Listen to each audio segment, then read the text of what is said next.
is Trisha with Insectopia, and welcome to another day of Invertober. Alright, Invertober is where I live stream every single night at 10 p.m. Eastern, except on Sundays where I live stream at 4, because that is my normally scheduled time, right? But every other night I am live streaming at 10 p.m. Eastern or 7 p.m. Pacific, and we've been having a great time. Mondays we've been doing animal meet and greets. Tuesdays we're talking about tarot cards in the tarot deck. Wednesdays and Fridays, we are doing ink and line drawings. And then Thursdays and Sundays, we do brand new sketches from under my microscope and pencil. And Saturdays, we spread death's head moths. So that's kind of our schedule, what we've been up to. And it's been a great time. Alright, and today is a Monday, so it is a Monday Animal Meet and Greet, and we are meeting and greeting my friend the Scorpion here. In fact, she actually, normally I have a cute name for my large arthropods, but my Scorpion never got a name for herself, so I'm not sure what her nice name is, but she is an Asian Rainforest Scorpion. Alright, let's see. How was the Amazon? Oh, Marley, did you just come back from the Amazon? That is amazing. Oh, that's so cool. So you get to see all types of awesome animals. Feel free, Marley, if you wanted to share any of the cool insects you're seeing in the chat. I would love to hear about some of the animals that you are seeing in the Amazon. I definitely, the Amazon is one of those places that I've always kind of wanted to go. Alright, let's see. Yeah, Marley, it is a little bit of an ambitious month, but I've been enjoying it a whole heck of a lot, so that's good. So we are talking about scorpions today. Let's see. Doop, doop, doop. I wanted to Google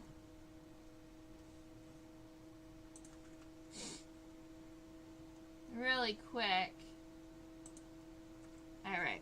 So our scorpion is considered an arachnid. Some people don't realize that scorpions are actually arachnids. They have 8 legs, just like any other, they have 8 legs like any other arachnid. We're gonna see if my scorpion is feeling like being held today. Alright.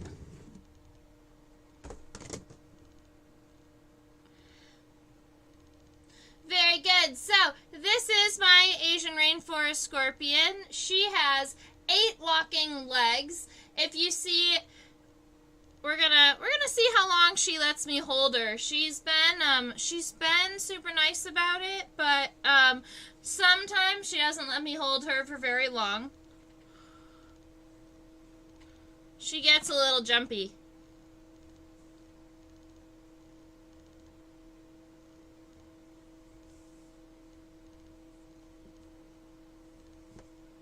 Alright. If you would stay in one place, then we could chat about you. But if you keep running, then I'm gonna have to put you away.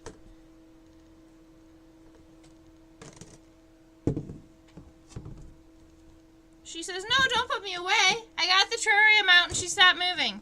Alright, very good. So, this is my friend, an Asian Rainforest Scorpion. Now, a lot of times people say, oh my goodness, are you afraid of holding her? Is she going to pinch you? Is she going to sting you? How strong is her venom? So, those are all of the kind of normal questions I get when I'm holding a scorpion. She does have some pretty large pinchers up there in the front. She has large claws. those claws have lots of strength, lots of muscles inside of them. So, I actually know that her venom from her stinger is not very potent. Because she has very strong claws, she actually doesn't need super potent venom. I'm going to turn this light, the header light off. Maybe she'll calm down a little bit. She does have a number of eyes. They are all, let's see if you'll let me, if she stays in one hand for a minute. There we go. Stay. Alright, she does have 2 eyes. They are right here. Those are kind of her 2 main eyes. They look straight up. And then scorpions do have a number of what we call lateral eyes. These are eyes that run along the sides of her first body piece right here. So if we were going to be talking about the body parts of a scorpion, they're going to be the same as an arachnid. So they're going to have, up here in the front, we call this the cephalothorax. Cephalo is rooted in the word head. And then thorax is, well, just like you would imagine an insect thorax, it's used for movement and connection of the legs. So cephalothorax literally just means head thorax combined. So it has the mouth parts, it has the eyes, it has the legs. And the claws are actually not considered a leg in my scorpion. So if you count our walking legs, we have 1, 2, 3, 4, 5, 6, 7, 8 walking legs. And we have those 2 claws up there in the front. Now, those 2 claws are actually her pedipalps. Alright, pedipalps are used to grab onto her food and pull her food to her face.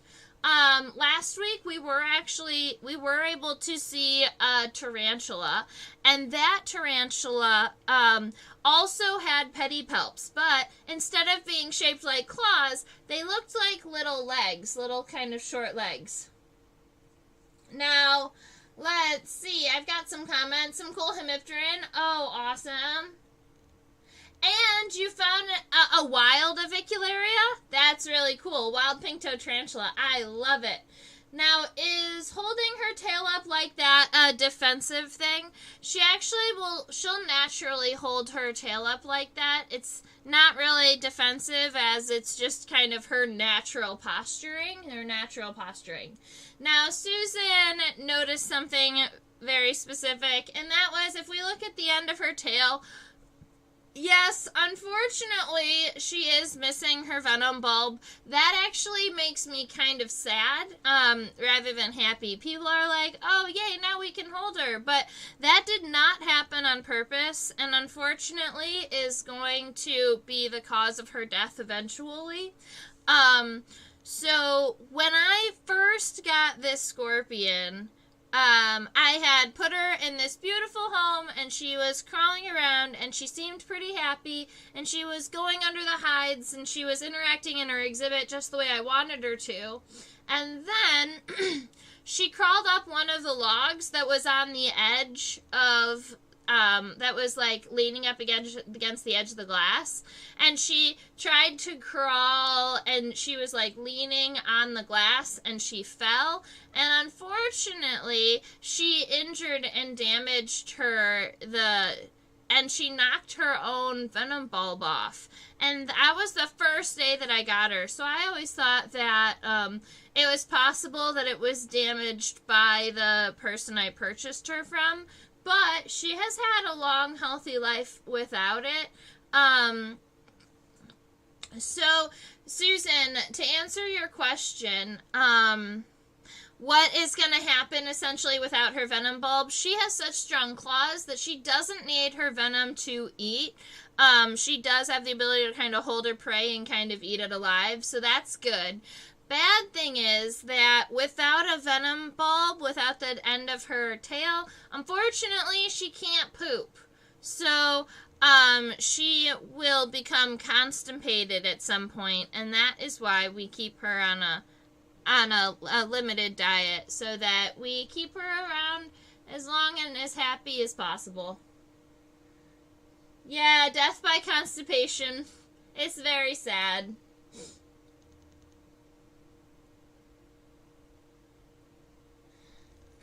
What does her poop look like? I wish I could tell you. Scorpion poop, well, I know from other scorpions, scorpion poop is almost white and kind of liquidy. And so I always imagine scorpion poop very similar to tarantula poop. Yeah, it's white and liquidy. Yeah. Someone needs to make a comic about my poor scorpion losing his tail. It makes me kind of sad. Right, so the other thing that we talked about the last time we were talking about scorpions is the fact that all scorpions have the ability to reflect ultraviolet light. Now, I'm hoping that if I turn off all of my lights, my scorpion isn't going to go anywhere. Very good. And now,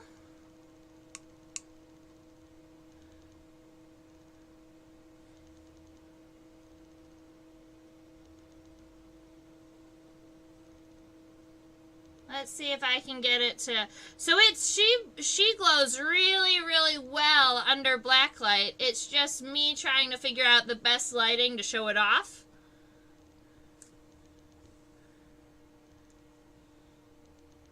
Because she becomes so bright blue under black light that it is sometimes a little bit even difficult for my camera to refocus on it. If I do one light, so you can see how she is reflectively, how she's kind of glowing under the black light.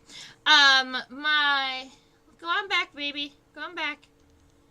She's actually being pretty nice today. She's not trying to pinch me at all. She is a pinch for scorpion, so if she wanted to pinch me, she definitely would. I love watching them glow under black light. I think that is going to be kind of our best angle for that.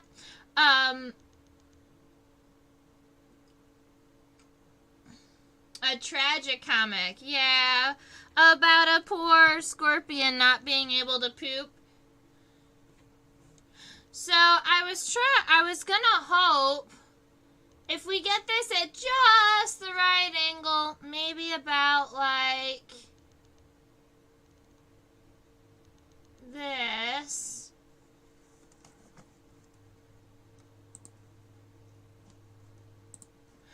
Right about here in the center of her body where you see those two dark spots, those are her eyes. And those are the only two spots on her entire body that are not going to reflect black light and they're not going to glow.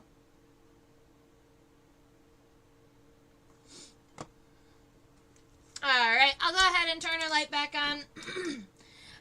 So that we can see everybody nice and well.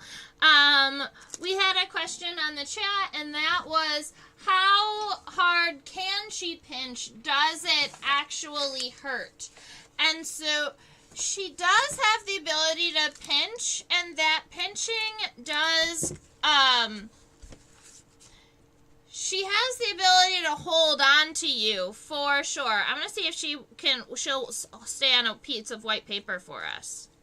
Aha. So, she does have the ability to pinch, and that pinching, it kind of feels like something is holding on to you, but it doesn't really hurt. And that's because on the inside of her claws, she doesn't have a lot of, like, spines or things to kind of help her hold on. It's more like being pinched by something flat. So there is grip strength, and she can, if you got scared and the scorpion held on to you and you pulled away, she would kind of go flying into the air because she would be able to hold on while you were pulling away. But it doesn't hurt. So if you think of, if you've ever been pinched by a crab, crabs hurt. Because they also have those sharp spines on the inside of their claws. So when they grab, they're also kind of poking you very, very powerfully. With scorpions, it's not that way because they're, the inside of their claws are rounded. So you can see that there. if you were a cricket or a mealworm, it would hurt a lot. I guess that's a very true statement. It just depends on what type of creature you are, right? So as a human being out there, it would just kind of pinch, maybe pull your skin a little bit. It definitely gets your heart racing, right? You get kind of scared about it. But other than that, it doesn't really hurt. She's being so good. So just like tarantulas, scorpions also have tarsal claws. So she's being so good, she's letting us pick her up and look at even her toe segments. So these little itty bitty toes at the end of her legs, those are little claws, and we call them tarsal claws. And at the end of every single one of her feet, she's going to have 2 of those little claws.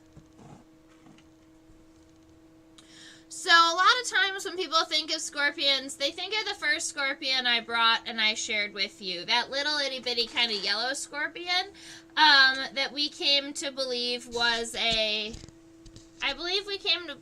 we believe it's a bark scorpion.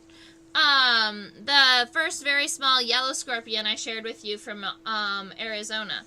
And a lot of times when people think scorpion, they think kind of a yellow beige creature. Well, a lot of times you're thinking of scorpions from the desert, and they have those colorations to help them kind of blend in with the sand and the rocks in the desert. Whereas rainforest scorpions, like this Asian rainforest scorpion here, it's going to be black. There are other rainforest scorpions that are kind of a dark brown color too, and those colors help them blend in with the moist environments, help them kind of hide underneath leaf litter or amongst really wet substrate. The black is also a camouflage for their environment. And every now and again, she decides she wants to go forward, and we bump her back, and she is great. Very good.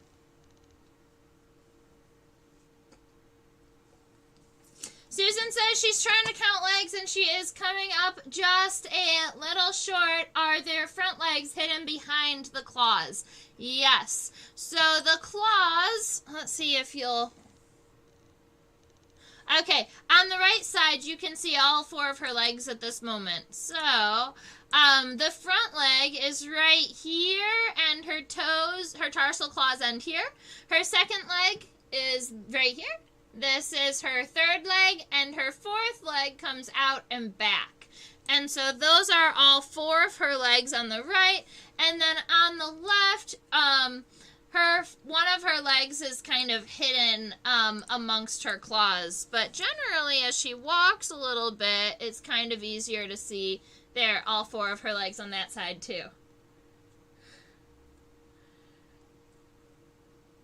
She obligingly moved her front legs forward. Exactly! She's a very nice scorpion. She's one of my favorite scorpions because I can handle her and move her around. And see, she hasn't even become aggressive at all.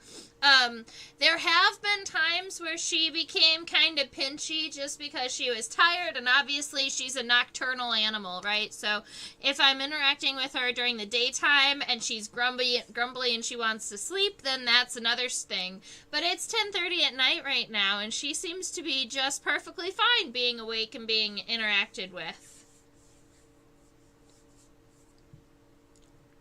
How can I tell that she is female? So the difference in the genders in scorpions for male versus female is in the length of the pectines. I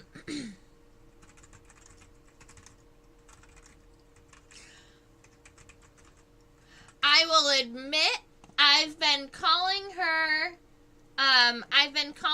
a female just because to me she looks more feminine. I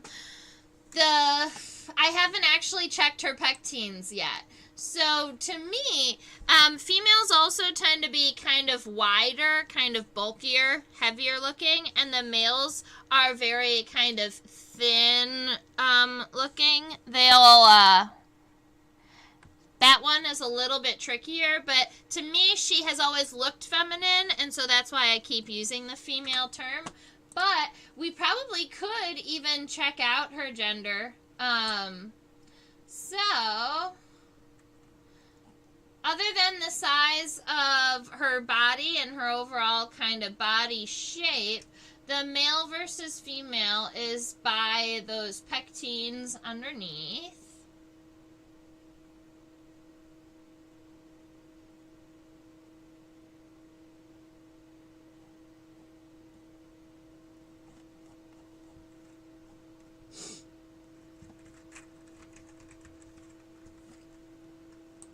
But the thing I'm looking up is I don't remember if the pectines are longer in the males or in the females.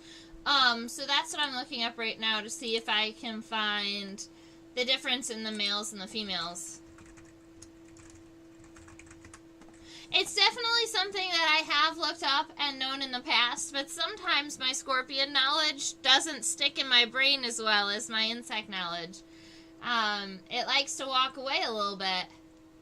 Alright, in males, the pectines are larger and more prominent. Alright, the males are larger, and my guess is that because they are sensory, it's so that they can sense the females. A lot of times when it's a male and it's oversensory, it's due to mating.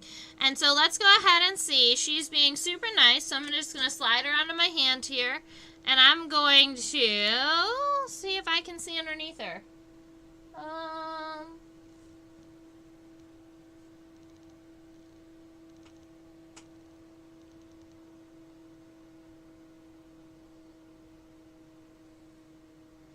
Alright, that worked for me to see her. Now I have to find a way for you to see it.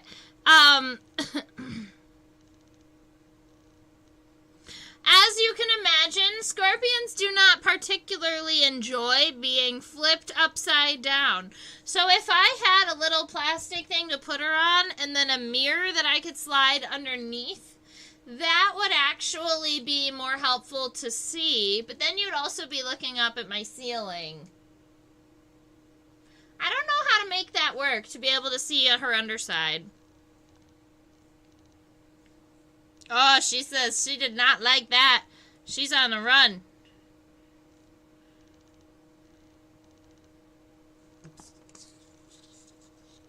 She doesn't want to go on the paper. She wants to stay in my hands. Alright, so when I did flip her over, in fact, the pectines did look pretty large. So I may have been classifying it as a female. It may be a male. Scorpions are pretty difficult to tell. So here's the thing. With arachnids, at least, a lot of times with my tarantulas and my scorpions, I kind of automatically give them female pronouns because I'm always hoping that they're ladies. At least in tarantulas, the female lifespan is about 3 times longer than the males. So I like to call them females. And they tend to be just a little bit calmer. But this one is being pretty active. Here, we're going to put him back now. He says, you picked me up and you put me upside down. That broke our rules. You broke our contract. There we go.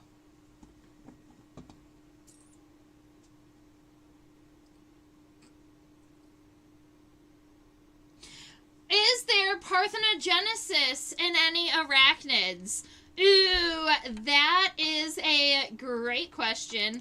I do not believe that there is parthenogenesis in any arachnids that I can think of. But I was caring for a flat rock scorpion once. And this flat rock scorpion was living at the MSU bug house. And this scorpion was a female, had been living at the bug house for about 7 years, and had never during that time period interacted with a male.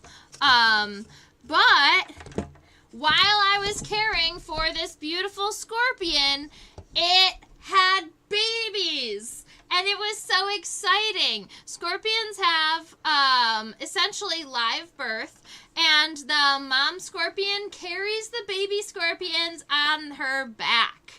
And when they're first born, they're all pure white, and that's because they haven't sclerotized, they haven't hardened their exoskeleton yet. And so they're all still very white. And then the mom will catch food and she squishes them up with her claws, and then she leaves it dead there. And the baby scorpions will crawl off of her back, and they will go and eat the meal that their mom left for them. Right? So for the first handful of instars, the mother scorpion does take care of the babies. And you mentioned parthenogenesis, so she had babies. She had an entire clutch of babies, at least 7 years, if not longer, after the time that she was mated. So scorpions and tarantulas have this ability to hold a sperm packet, is what we call it. She's going to take a break. She walked into her hide, and I think that she's getting a well-deserved rest. So we're going to let her be for a minute. Let's see. Yeah, so after the mating process, the sperm packet doesn't just go directly to the eggs of a scorpion. It actually goes into this little holding cell. They have a specialized organ, and I'm not sure what it's called, but this organ is essentially a storage room for sperm packets, and it keeps the sperm packets alive inside of the female's body until she is ready to essentially impregnate herself. And when the environment is right, and when the temperature is right, and when she knows that she has the ability to feed her babies, then and only then will she move that sperm packet into and essentially impregnate herself and have babies. And so that is something that is kind of fun about scorpions. Do you find that she learns and gets used to you over time, or gets used to the routine? Of course. Arachnids like tarantulas and scorpions both need to be trained to be handled. I have handled some tarantulas directly out of the wild, but 90% of them are not going to be okay with being handled directly out of the wild. You have to get used to them. They have to get used to you, especially because if you imagine your hands are kind of squishy. Right? Like if you were an animal and you had only been used to walking on dirt and wood and rocks, and then all of a sudden you were walking on a human hand, it feels kind of different. It feels kind of icky. And so sometimes scorpions just don't even like to walk on your hands just because of that different texture. And then once they get used to it, it's kind of funny. Once a scorpion gets used to walking on your hand, it doesn't want to transfer over to the next texture. So you saw me kind of trying to put the scorpion down on the ground, and a couple of times it didn't want to crawl off of my hand because it kind of preferred the texture of my hands over the desk, which was a new environment for it.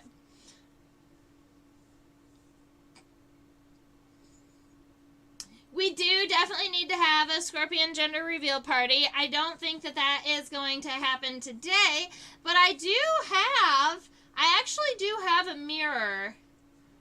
It has a praying mantis on it, but we probably could look around the praying mantis. I don't know. I'll have to figure that one out for next time. I guess if you just grab her sides and pick her up, she'll be less than thrilled. Yeah, you can't really do that with a scorpion. Plus, they have the ability to kind of... Scorpions are very, very fragile. Especially in between their sclerites, in between their harder parts. So, a sclerite is that hard piece of exoskeleton, those black pieces. But then, in between the sclerites, they have essentially... what are they called?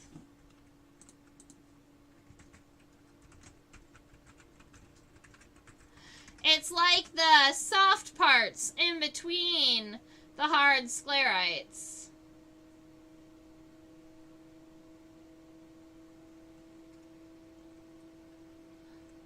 I don't remember what the soft gooey stuff in between the hard sclerites is called. But essentially, if you were wearing a suit of armor, these would be the points where your leather was showing underneath, where you have joints. She has a handful of places along the sides of her abdomen, along the sides of her body, that is very, very soft and very, very fragile. So if you try to grab her by the sides like that, you're actually not grabbing her by the sclerites, which is the hard exoskeleton. You're grabbing her by her soft, gushy part. And that can be dangerous for a scorpion. Because it can puncture and she can get a wound there. And if she starts to leak her body fluid, either from an injury on her leg or from an injury on her side, that's really hard for her to survive. Where do the babies come out? I hope not also from the Telson.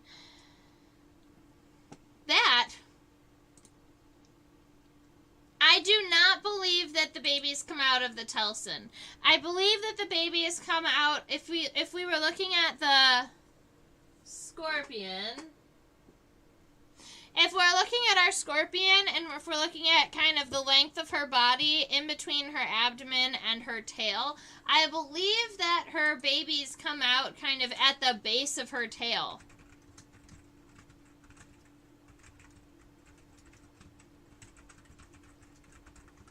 But you know what's funny is I've never even, I haven't spent any time thinking about that.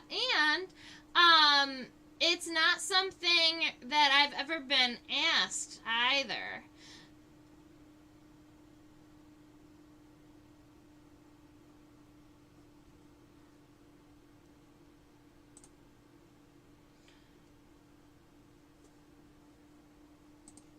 So I wanted to look it up really, really quick to see if there was...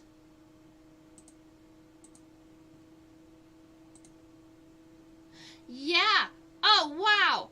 Okay, so the babies are born... Oh, that's grody. Alright, so I actually found a YouTube video of a scorpion giving birth.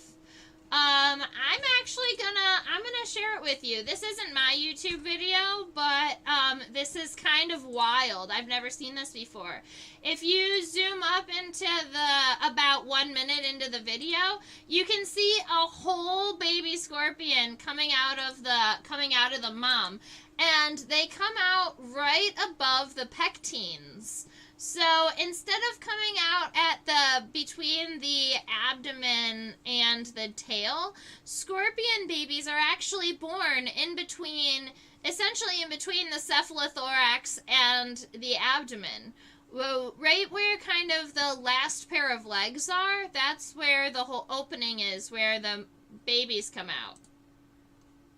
Oh, that's wild! I've never seen that before. Thank you for asking about it. And they come out, and then they're baby scorpions. Look how cute they are. Okay. I love them.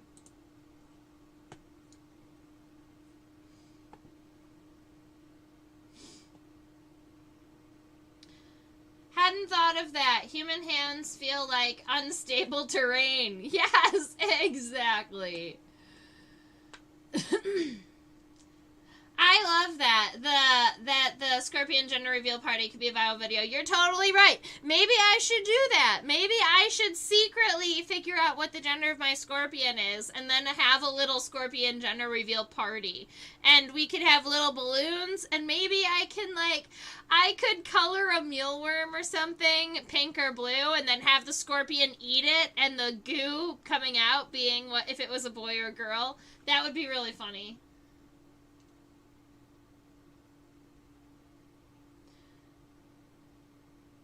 You got 2 professional question askers in the audience.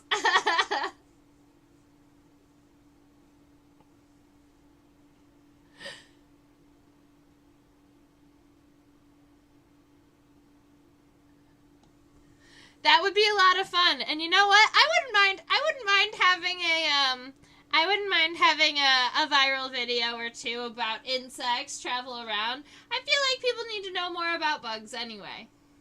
So, I'm pretty happy with the way that our scorpion meet and greet is going and has gone. Do you guys have questions about my scorpions or the scorpion in general? I'm glad we got to see that scorpion giving birth. Oh, hi Deb. Welcome. No problem. We got to spend today learning about the Asian rainforest scorpion. I think something we didn't get to talk about, I didn't mention how long they live. Rainforest scorpions are not as long-lived as tarantulas would be. So they're going to live 5 to 7 or 7 to 10 years, depending on the temperature you keep them at. Arachnids and arthropods in general, they grow based on temperature rather than time. So if you keep them warmer, they go through their life quicker than if you keep them a little cooler, and then that slows down their growth and it slows down their lifespan too.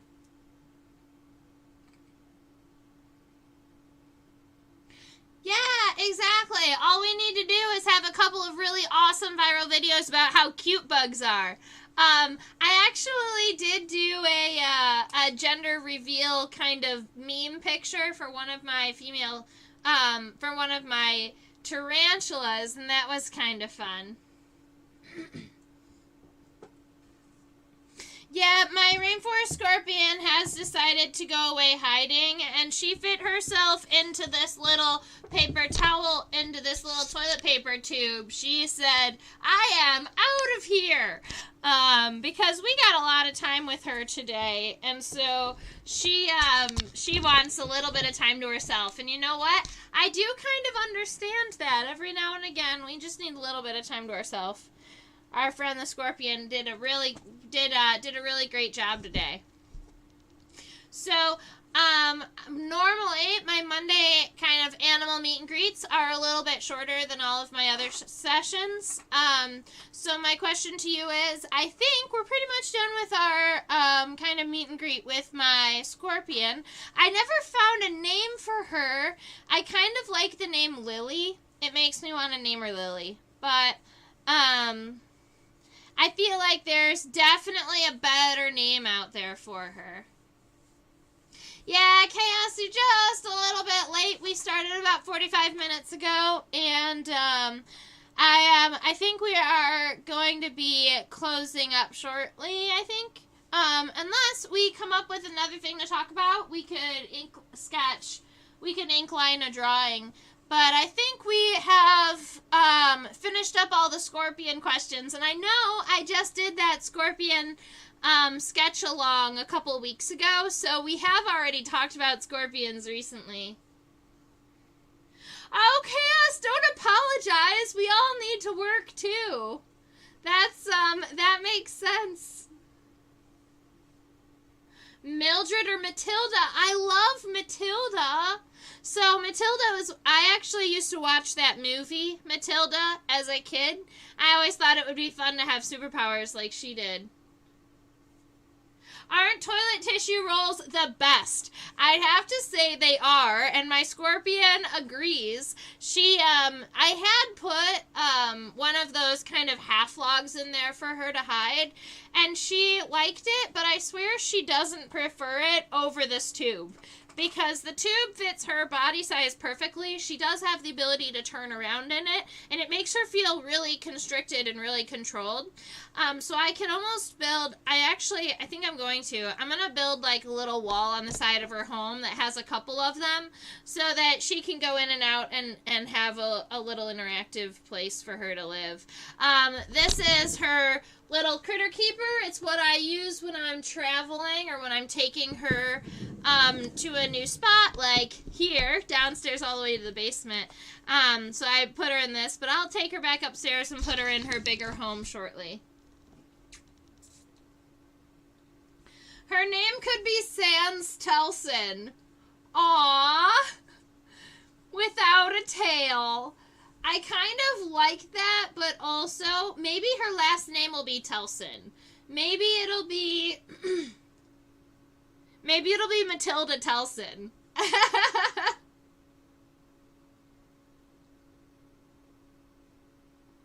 Mildred Hubble, the worst witch. I'm not sure if I know that.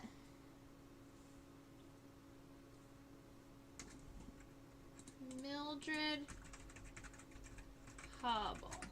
Yeah, Mondays are generally my days that... Oh, The Worst Witch is a movie. So, funny story. Growing up, I was allowed to watch all of the Halloween movies, but I was not allowed to watch Halloween movies about witches. And I was also not allowed to dress up as a witch. And so, I never saw Hocus Pocus, and I never saw The Worst Witch. We could call her Miss Telson for short. Aww. Yeah, that would be really cute. So, I always enjoy sharing my animals with you, ladies and gentlemen. Today was Scorpion. I believe it's just a little bit shorter. Next week, I'm gonna be taking you upstairs because my animals don't leave their home upstairs. We'll probably have a little bit of a different looking setup here because I probably won't bring my green screen upstairs. But we're gonna be next week meeting my chinchillas. I'm really excited about it. So next week, next Monday, we're all gonna be hanging out and we're gonna be meeting my chinchillas. If you don't know what those are, they are rodents. So they are not an arthropod, and technically they don't technically fit into Invertober, but they are our,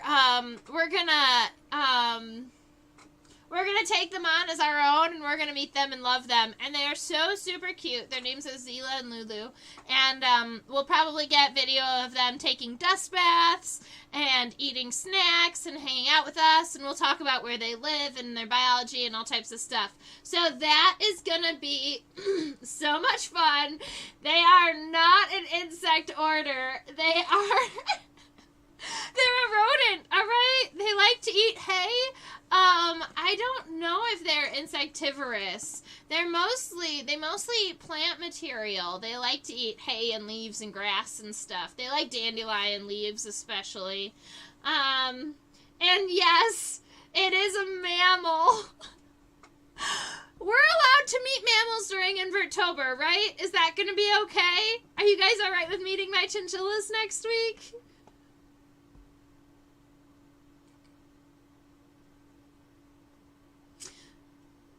Chinchilla sounds like a hemipteran. Well, we can just say that they're a true bug. No, they don't bug me. Actually, they're incredibly sweet and they're incredibly soft. And I think that you will come to love them, even though they don't have exoskeletons. Alright. Now, tomorrow is Tuesday, and so... as part of Invertober, tomorrow we're going to be looking at some of my insect tarot cards, and we are going to be inclining. We're going to be talking about the meanings of a whole new set of tarot cards. I'm not sure if I remember I'm going to look it up on the John Laws calendar, because that's where I wrote it.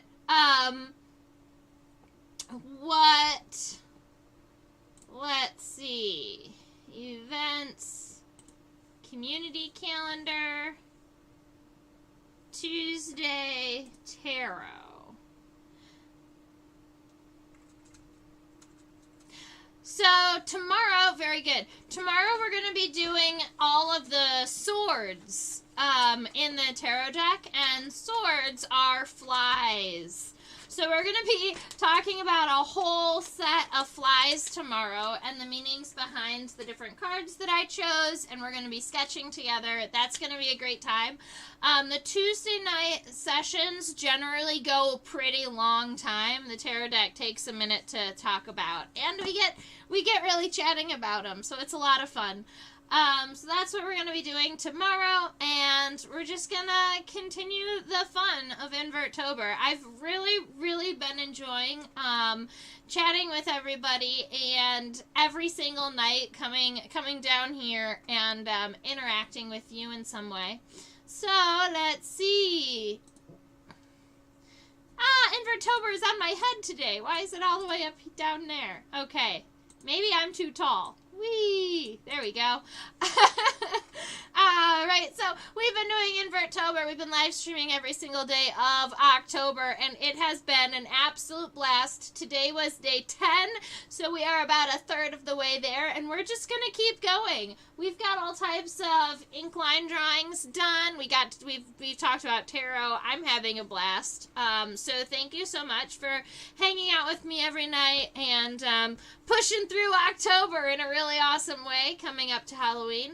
So keep in mind I teach on OutSchool. It's for ages 5 to 8, 9 to 12. So if you know a student in your area that really loves bugs and wants to learn from me or wants to meet other bug lovers, this is a great place for you to go. You can find the link in the description box, and if you follow the link, then you get $20 towards your first class directly from OutSchool. So they'll actually give you $20 to give to me, which is convenient and awesome. And so we can all support each other that way. Now, that's your reminder to subscribe to my YouTube channel, and down here, that is a link to my PayPal account. If you would like to donate a little bit of money to Insectopia, it's always appreciated.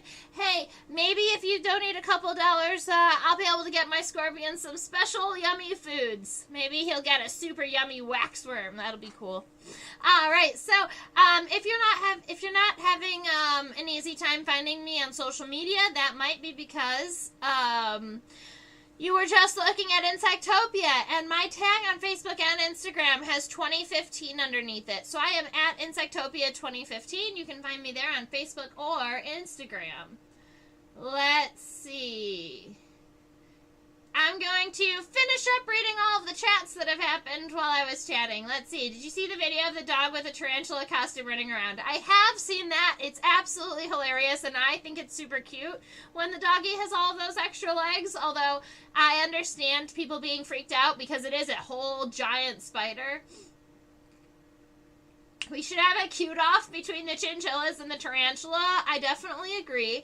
And maybe I'll handle the tarantula. But I don't want to handle the tarantula at the same time that the chinchillas are out and about, because the chinchillas are very curious animals, and I wouldn't want them to accidentally injure my tarantula.